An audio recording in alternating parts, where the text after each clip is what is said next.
This podcast is brought to you by PLI, the Practicing Law Institute, committed to providing essential legal resources to the law school community.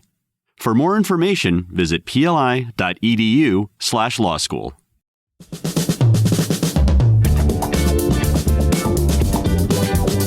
Hello, everyone. I'm Anastasia Boyko, and I am the host of PLI's How to Navigate Law School podcast.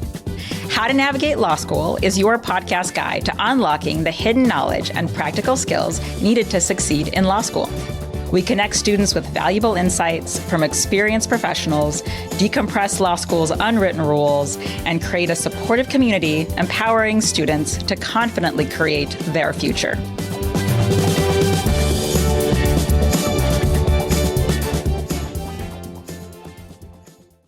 So welcome to PLI's How to Navigate Law School. I am Anastasia Boyko, and I'm joined today with Heidi Brown.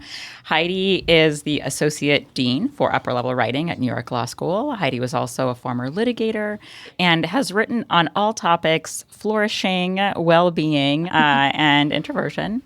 And today we're going to talk about how to flourish in law school. So welcome, Heidi. Thank you. I'm so excited to be here in person with you. What a treat. So fun. So let's take a step back and talk about what are the challenges to flourishing in law school? What happens in the law school process that hinders our growth and development and sense of self? Oh, my goodness. So many things, unfortunately, but we're going to solve it all, hopefully. I think especially now, too, for students who are coming to law school in this time frame, people have gone through the pandemic and, political climates, et cetera. We've been through a lot in the last, I'd say, 5 years. And then we enter law school, and then we're thrust into this environment where we're having to learn a new language, the language of law. And it always felt for me, and I see this with my students as well, that everybody is speaking this other language with this secret code, but you have to figure out how to find that secret code. So I think that can hinder flourishing for some students in law school. And also we subject them to sort of this one-size-fits-all training model without a lot of flexibility. And then you layer on top of that the curve, this competitive grading system, this, again, sort of this secret code for how do I get on law review? What even is law review? What's moot court? How do I land a summer associate position? So to me, it's just a lot of confusion, a lot of chaos, a lot of speed. It seems like everything is sort of fast-tracked. It's sort of this high-velocity tour without a lot of explanation along the way. At least that's what it seems like to me.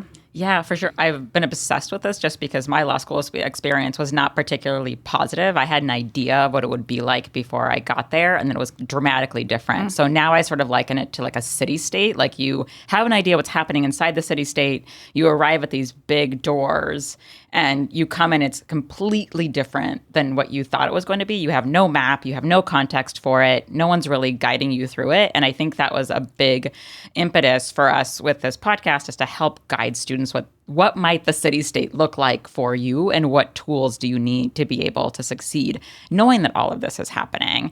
And many of the challenges are, right, we're really good at the checklist that gets us to law school, and we arrive having done all of the things to get there, but no one really tells you that you need a different toolkit and a different skill set to be able to succeed there. Plus, you're trying to figure out what does success even look like? And so why don't we talk about, like, how do we stay grounded during that process? Like, are there some practical tools that we can use from the very beginning throughout to keep our sense of self and feel good going through? Yes. So you may have heard me make this joke before, but I told my students that I was mad at Socrates for a solid 20 years for inventing the Socratic method of question and answering that I unfortunately let intimidate me in law school. But when I started studying Socrates' original method of question and answering, his motto was know thyself. And it's, was inscribed across the Temple of Apollo in Delphi, Greece. And it was know thyself. Not that he already knew all the answers to everything, but he asked questions to get to know himself, but also asked questions of other people to encourage them to get them to know themselves. I aspire for every law student to take some time at the beginning of law school, or maybe the week before, or maybe over the summer before they enter law school, to get to know themselves a little bit more. And so you asked about practical tips. assessments like the Values in Action Institute on character, the viacharacter.org is their website, and they have a character strengths assessment. And it's free and it's confidential, but you can get a sense of what your top character strengths are. And, law students have to fill out a character and fitness form to even get into law school.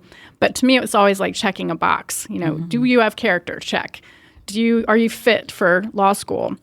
But these assessments like the VIA help us understand, what are our character strengths? And those 24 character strengths situate within 6 virtues that are so apropos to being a lawyer. I think if we encourage students to get to know themselves more, what are their strengths? What are our values? If someone asked me what my values are, I don't even know what the difference between strengths and values and goals and all those different kind of those words.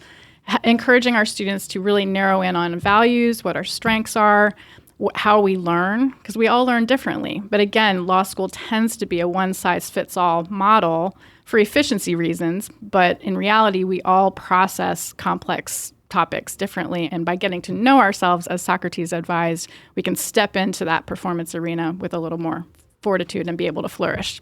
Yeah, and I completely agree with that. I think that's what I had learned after I had built the Yale Law School Leadership Program was it wasn't courses or workshops, right? It was the self-knowledge and like the self-reflection that was most important as students built out their leadership, because you get into law school and you have all of these things vying for your attention. It's like that, like the bazaar in the city state, right? You could do this, you could be this kind of lawyer, that kind of lawyer, and you get very distracted in a lot of directions. And so if you don't have a really solid, grounded sense of who you are and what you want to be doing, it's very easy to go in the wrong direction because it might seem appealing or your classmates are doing it and you may not want to do that, right? So I think like one of the simplest examples is if you like being around people versus do you like doing a lot of reading and more sort of monastic kind of tasks. And so understanding how you like to work, what you want to do day to day, and your own personality inclinations is going to help you find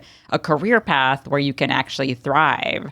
And so I think we've talked about, like, let's talk about introversion, right? And a lot of the time, I think lawyers tend to think that extroverts do better as lawyers, but there are so many skill sets that introverts have that lend themselves so well to the practice of law.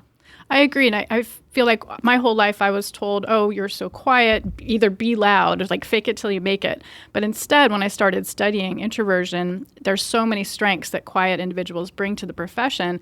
But also we shouldn't opt out of doing the ones that require public speaking or negotiating or getting up in front of crowds, because introverts can be highly skilled at those tasks if they're taught how to amplify their voices authentically.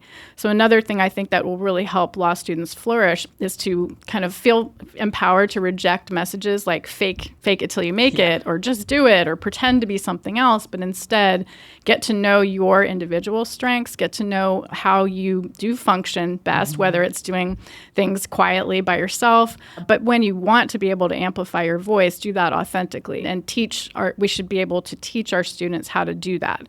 I had to completely adopt tons of almost like treating myself like an athlete or a performer, and understand how to become somatically intelligent, understand how my stress and anxiety and introversion would get me stuck in my body. Whereas if I treated myself like an athlete or do power poses or stand like an athlete or performer would, I'm more able to step into that performance arena and amplify my voice authentically without trying to fake an extroversion or some other personality type. And we can teach students how to do that. Yeah, and I love that. I want to talk more about that piece of emotional regulation. I feel like we come into law school, it's very cognitive. We're taught that like law is logic without emotion, right? Like we're told over and over again, my friend refers to it as like decapitating ourselves from our bodies, and we need to just focus on the law at hand and understanding the principles that are there.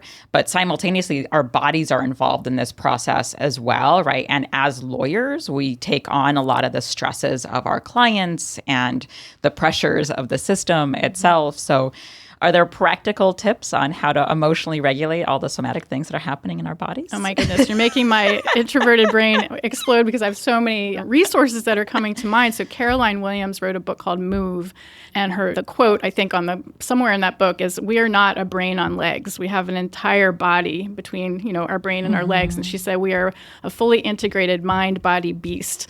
And I want us in law school to think about how our bodies, our somatic intelligence helps drive our cognition. And if you are like me or you are a student like me who might wrestle a bit with anxiety or fear, we can train ourselves to understand when our bodies are going into that fight, flight, or freeze response, which shuts off our cognition because we're biologically programmed to focus on safety. And when we perceive a threat, our bodies don't understand whether it's just, airplane turbulence or, mysterious shadow in the ocean or a judge asking us a question that we're nervous about answering. But if we become somatically intelligent and realize when that's happening, yes, we can recalibrate our physical selves. I've had to train. I put myself in boxing lessons 7 years ago to understand that when I feel those pangs of the fight, flight, or freeze, I go into freeze mode, and that shuts my brain off. So all of my preparation that I did, in law school and as a lawyer and as a law professor will just go right out the window.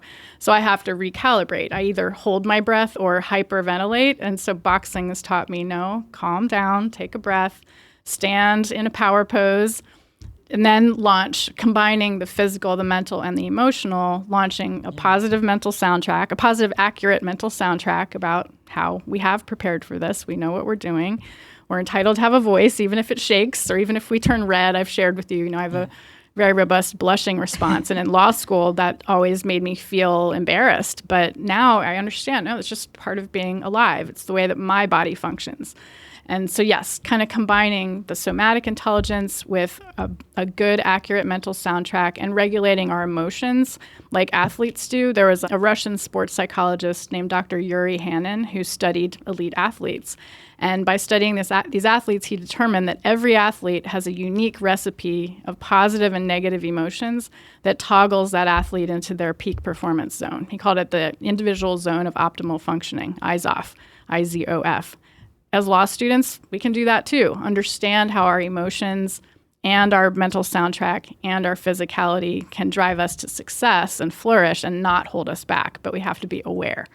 Yeah, it's interesting. As you say that, I think that our bodies are so powerful in the intuitive senses that they have and the information that they can give us, but the noise that comes in from our fear responses tends to block that out. I remember being in law school and just blacking out every time I was cold called on. Like I knew that I got called on, but I have no idea what my response was, right? And that was my body's safety mechanism. And I think as I went through my professional life, I realized getting into my body, being aware of what's happening, allowed me to be in this really wonderful flow state as I was able to maximize my mind. And for me, a lot of that was done through movement. So I started doing yoga my third year of law school upon the pushing of my partner at the time to de-stress. And I've been doing it for 21 years. And to me, it's like such a great practice to get into my body, to see what's going on. What am I reacting to? Where is my brain going off the rails somewhere? How do I get myself back to center?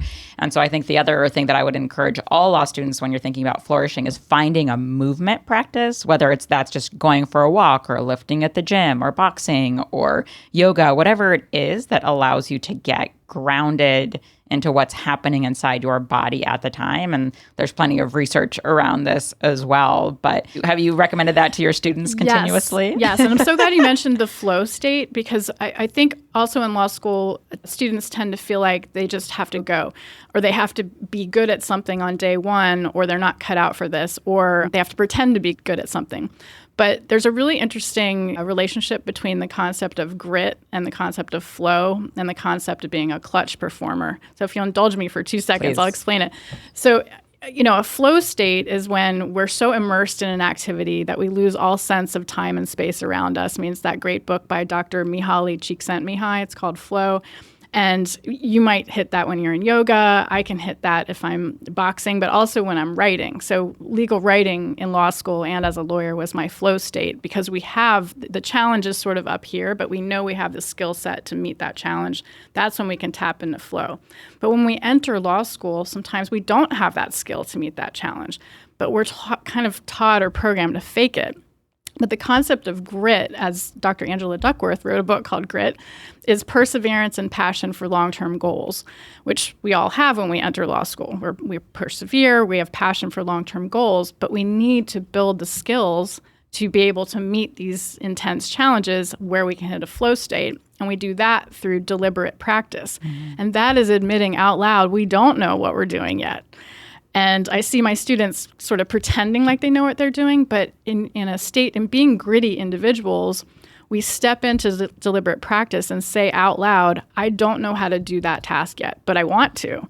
And then we practice, and then suddenly our skill, or not suddenly, over a period of time, our skill sets rise to meet that challenge. And that's when we can hit a flow state.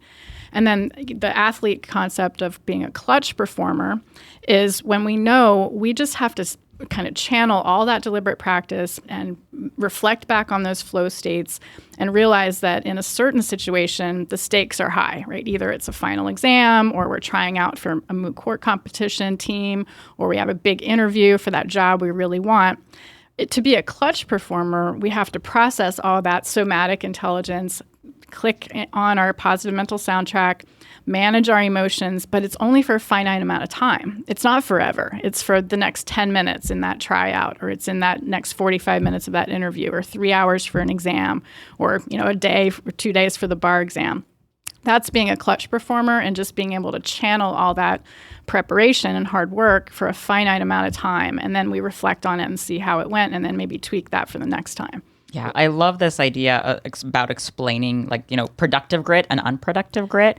I remember being in yoga teacher training and my teacher saying, you want to make sure that your level of challenge is met by your level of support. And I felt like law school, there was a lot of challenge and very little support. And especially if you're a first generation professional kind of lawyer like I was, I didn't know what I didn't know.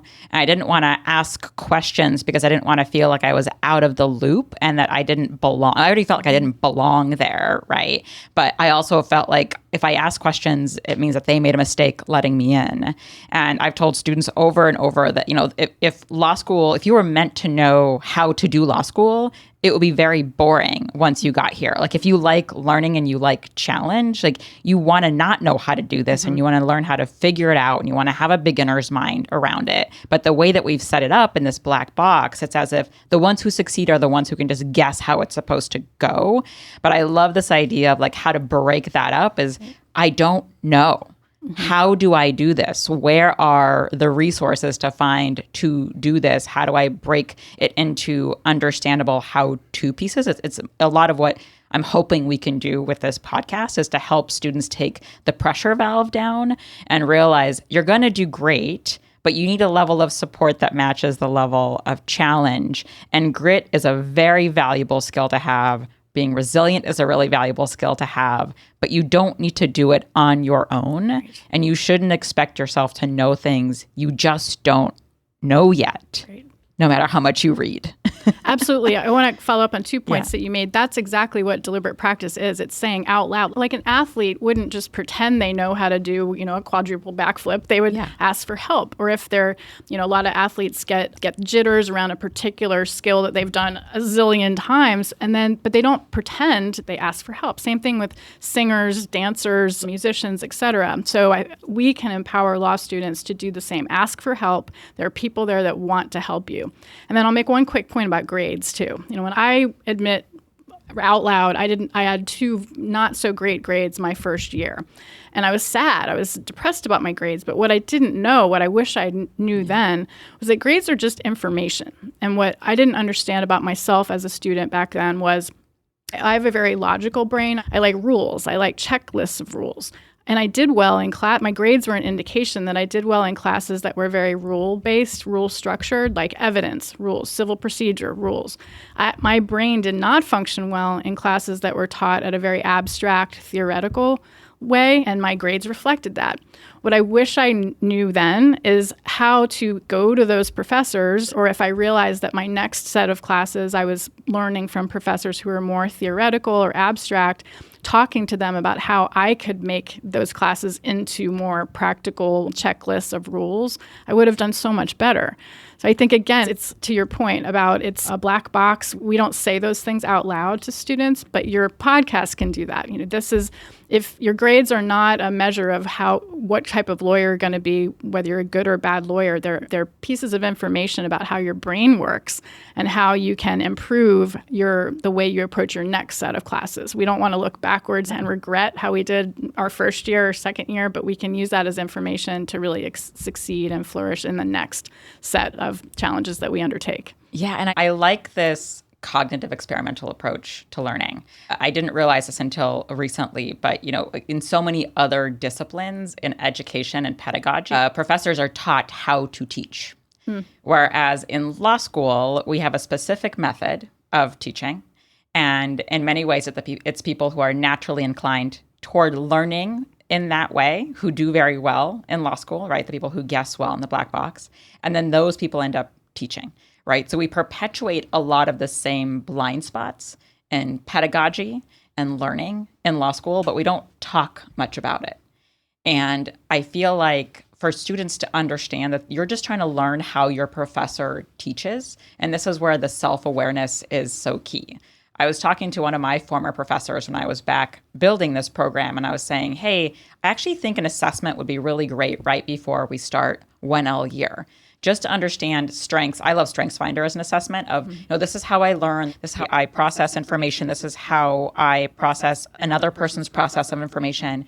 And she said, that would be brilliant. I too would love to take this assessment so I can communicate to my students what my view of the world is, so we can learn together through our different learning styles. And I feel like that opened up my entire world in the sense of helping students understand we all look at the world differently. We all process information differently, which means your professor is the same kind of human, right? They too are trying to view the world through their lens and explain these concepts to you. So the better you understand yourself and how you consume information and how they provide information, and realize like you're trying to figure out the gaps across that, the more pressure you can take off of yourself and realize, no, you're not smart, right? You got into law school for a reason. You now need to figure out how to learn in this dynamic where we don't talk about learning.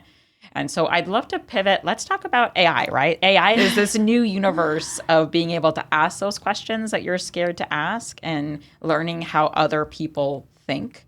So let's talk about Gen AI generally, right? And what we think it means for legal learning and lawyering. And then we can talk about it in flourishing as I'm well. so glad you pivoted right to AI, because I was, while you were saying that, I was thinking this is what generative AI, this is where it can come in so handy for us as learners. And for me as a teacher, it's been so remarkable to experiment with some of these tools, and specifically AI tools that are designed for learning.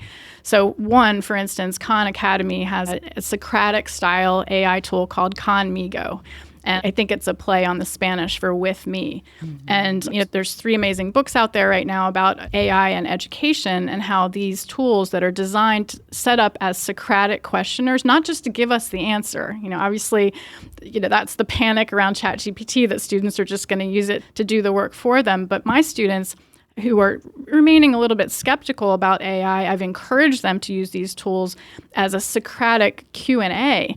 And also understanding how they learn and what they don't understand. And so tools that are set up to ask questions rather than just give us the answers are so valuable in learning. And so students can ask the question that they're afraid to ask in class, but they can ask the AI tool at midnight when they're studying and get that answer. Also, you mentioned how we learn, different styles of learners. AI is so interesting at giving us different modes or media of delivery of information. When I was first learning how to use ChatGPT and other tools, I learned this term rapid genre generation. And you can have these tools generate different modes or formats of content for you to study from. And also, when Google Notebook LM came out, my students introduced me to this and said, Professor, I can upload a long document that I don't really understand, and the AI tool will convert it into a podcast I can listen to, even just for 10 minutes to get the basics, and then I'll go back and read the lengthy PDF. So just giving us so many different opportunities at our fingertips. It's an access issue too. Students who don't have access to maybe expensive tutors or didn't have the foundation set for them in college or whatever for particular learning skills can access these tools at any time of day. And if they're set up right, like the Conmigo tools and others, to be educational and not just do their homework for them, it can really be a game changer. Yeah, and I'll underscore, I know that a lot of law students are listening to this and thinking, like, I don't have time to do this, right? I have so much reading to do. And what I'll say is you're actually learning how to work smart, right? Part of what you're doing in law school is learning how to work smart and process lots of content and information and figure out tools for yourself. And so the challenge is I found that I was trying to find the shortcut. Like, what is the easy button to make this easier? And everybody has their own method of understanding these things. And so I think initially it's going to feel much harder at the front end as you're figuring out how you learn in this particular environment, but you're building a muscle around curiosity, which I feel like law school tends to dull in the way that we have our pedagogical model. And so you want to keep working that muscle, and it will feel like extra work initially, but it'll be less work down the road if you figure out how to think about these problems in a more larger contextual window. Right. I want to make 2 quick points to follow up on that we want to encourage students not to shortchange the learning. That's where we want these tools to be a supplement to their learning, but not skip over that deep learning of rules. Law school is tons of rules, and we want students to really let those rules seep into their brains. So what I would recommend is experimenting with these tools, the medical profession model, the medical education model of see one, do one, teach one. In medical school, the professors show or demonstrate a certain procedure, and then the students do that procedure themselves over and over again until that learning seeps in. And only then do they teach that, the students then teach that same procedure to a different person. And that's when you can realize, okay, I do know how to do this. I would recommend students, when it comes to AI, figure out how to use it. First of all, in law school, learn how to do legal research yourself. Learn how to write about the law yourself by seeing good examples, doing those examples yourself, doing those genres yourself, and only then ask the AI tool to create output, and because then you'll have the skill, the output discernment to discern if the generative AI tool did it well. But then also for the learning process, I see a lot of the hype in the media is basically, get AI to do your law school outlines for you. I would say actually don't do that, because you do a lot of the learning by typing up your class notes and sifting and sorting, but use the AI to ask you questions about your class notes. Generate 5 multiple choice questions for every big topic you learned in class today. Create a hypothetical that you could do a practice essay exam. Use AI to help you learn, not just outsource the things that really help that learning seep in for you. Of course, there's times that you want to use it to be more efficient because, as you mentioned, time is of the essence in law school. But again, this is all kind of weighing and testing and vetting different uses for these tools and seeing how they fit into each individual person's workflow. Yeah, absolutely. And I know there's a lot of fear, I feel like a lot among law professors about what AI means for learning for their law students. I would encourage students to find professors like you at their law school, as well as other professors who are active on LinkedIn or talking about AI tools to learn how to do this and find use cases. If you have friendly professors or adjuncts at your law school, ask them about, different ways to approach your learning in law school, or share with them ideas you have. Like, students at this point are likely digital natives.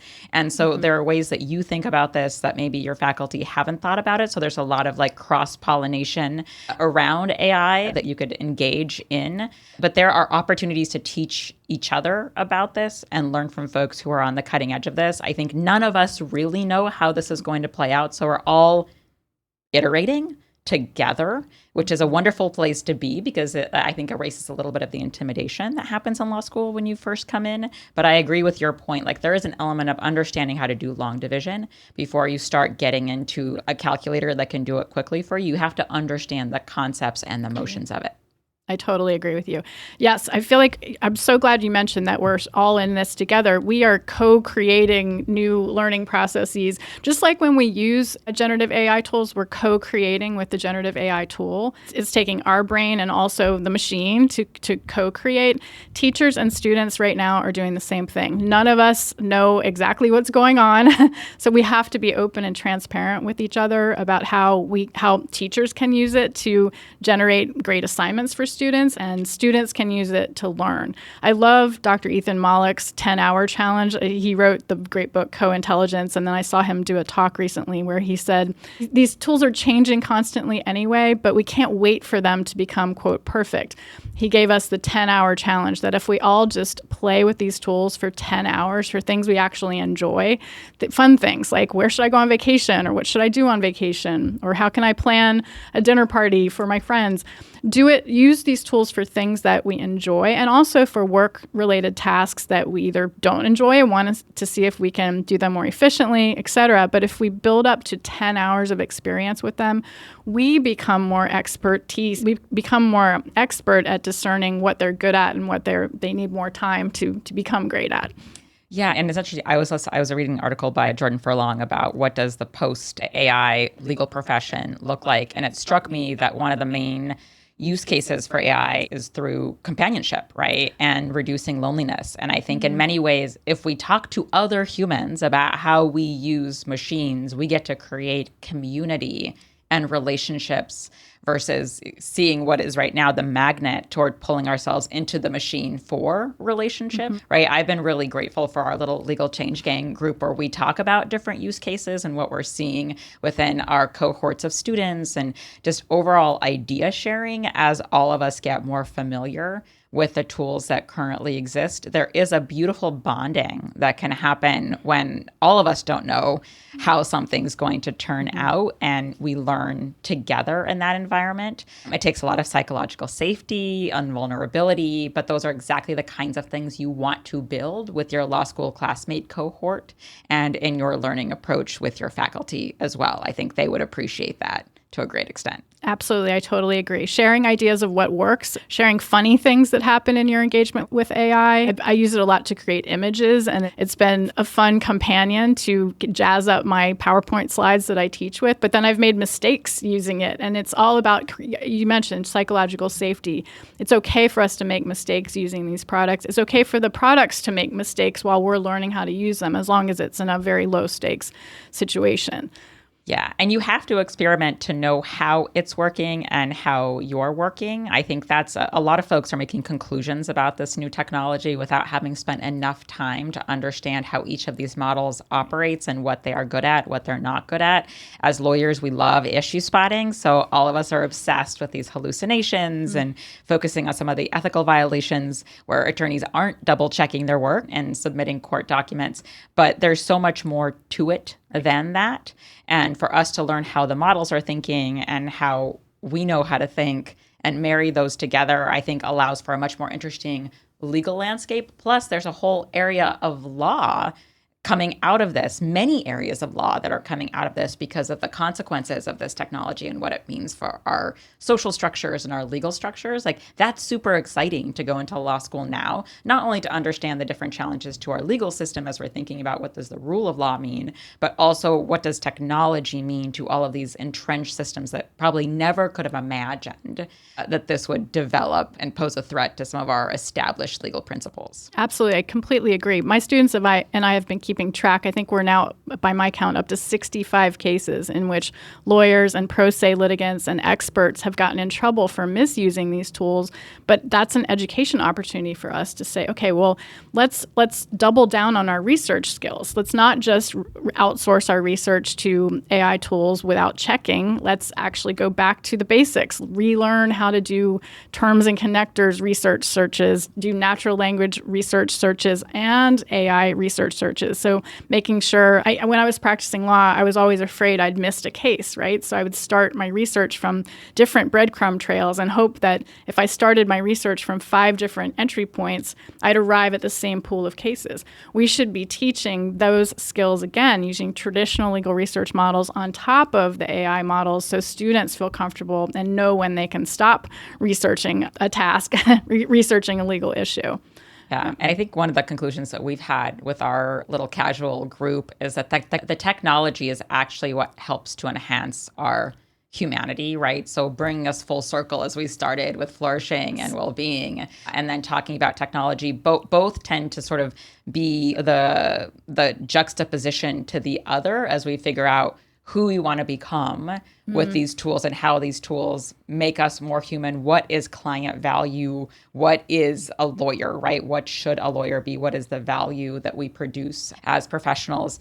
So I have a question I ask everybody at the end, which is, what advice do you have for your former law school self in light of our conversation or even some other bigger picture?